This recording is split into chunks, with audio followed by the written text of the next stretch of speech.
Flash Actu Ukraine. 3 points essentiels à retenir pour la journée du 30 mars 2023. Côté combat, les Russes concentrent leur offensive sur les fronts de Kupiansk, Liman, Bakhmout, Avdiivka et Marinka.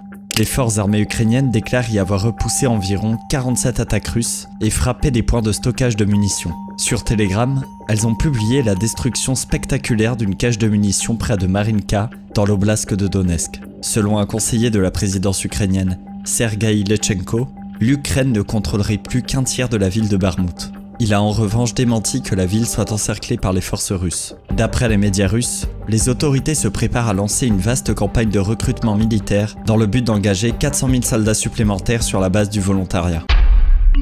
Côté soutien des Alliés. La ministre de la Défense macédonienne, Slavania Petrovska, a annoncé que le gouvernement avait pris la décision de faire don à l'Ukraine de 12 hélicoptères Mi-24 de fabrication russe. Côté géopolitique, 2 faits importants sont à souligner. Tout d'abord, le journaliste américain Evan Gershkovich du quotidien Wall Street Journal, correspondant à Moscou, a été placé en détention provisoire pour espionnage. Jeanne Cavelier, responsable du bureau Europe de l'Est et Asie centrale de Reporters sans frontières, s'alarme de cette arrestation qui ressemble à une mesure de représailles de la Russie envers les États-Unis. Ensuite, fin de la cavale d'Alexeï Moskalev, le père russe qui avait été condamné à 2 ans de prison pour le dessin anti-guerre de sa fille de 13 ans. Il a été arrêté en Biélorussie près de la capitale Minsk, à la demande des autorités russes, a annoncé le ministère de l'Intérieur biélorusse. Affaire à suivre, à demain.